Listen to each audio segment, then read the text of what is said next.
राधे राधे आप सभी को। कार्तिक महात्म्य 23वां अध्याय वर्णन आंवला तुलसी जान, पढ़ने सुनने से कमल हो जाता कल्याण। नारद जी बोले, हे राजन, यही कारण है कि कार्तिक मास में व्रत उद्यापन में तुलसी की जल में भगवान विष्णु की पूजा की जाती है। तुलसी भगवान विष्णु को अधिक प्रीति प्रदान करने वाली मानी गई है। राजन, जिसके घर में तुलसी वन है वह घर तीर्थ स्वरूप है, वहाँ यमराज के दूत नहीं आते।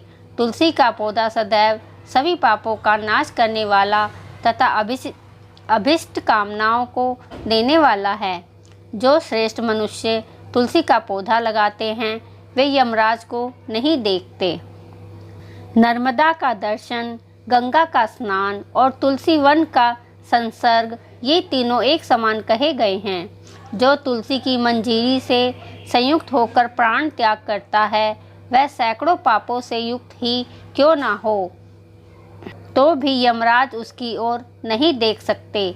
तुलसी को छूने से कामाकी, वाचिक, मानसिक आदि सभी पाप नष्ट हो जाते हैं। जो मनुष्य तुलसी दल से भगवान का पूजन करते हैं वह पुनः गर्भ में नहीं आते, अर्थात वे जन्म मरण के चक्र से छूट जाते हैं। तुलसी दल में पुष्कर आदि समस्त तीर्थ, गंगा आदि नदियों और विष्णु प्रभृति सभी देवता निवास करते हैं।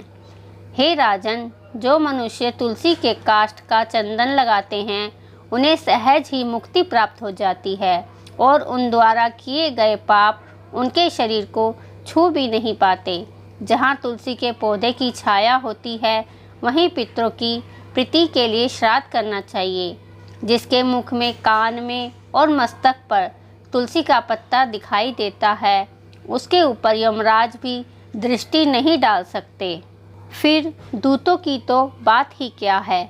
जो प्रतिदिन आदर पूर्वक तुलसी की महिमा सुनता है वह सब पापों से मुक्त होकर ब्रह्मलोक को जाता है।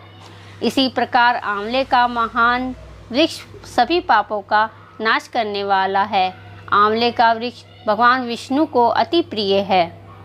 इसके स्मरण मात्र से ही मनुष्य गोदान का फल प्राप्त करता है। जो मनुष्य कार्तिक में आंवले के वन में भगवान विष्णु की पूजा, आंवले की छाया में भोजन करता है उसके सभी पाप नष्ट हो जाते हैं।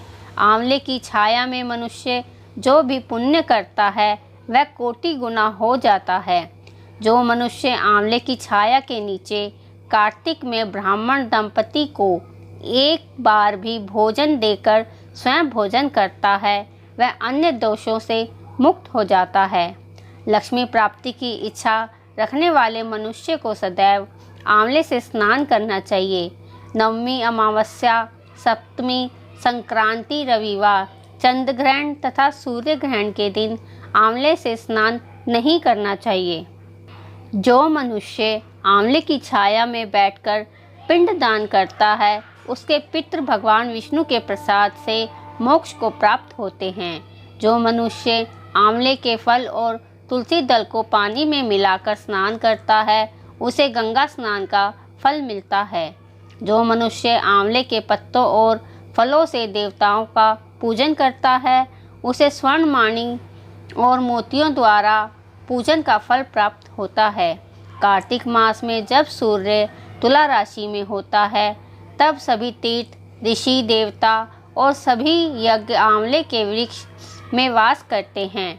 जो मनुष्य द्वादशी तिथि को तुलसी दल और कार्तिक में आंवले की छाया में बैठकर भोजन करता है उसके 1 वर्ष तक अन्न संसर्ग से उत्पन्न हुए पापों का नाश होता है।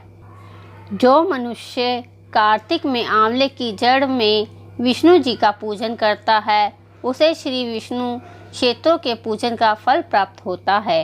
आंवले और तुलसी की महत्ता का वर्णन करने से श्री ब्रह्मा जी भी असमर्थ नहीं हैं। इसलिए धात्री और तुलसी जी की जन्म कथा सुनने से मनुष्य अपने वंश सहित भक्ति को पाता है।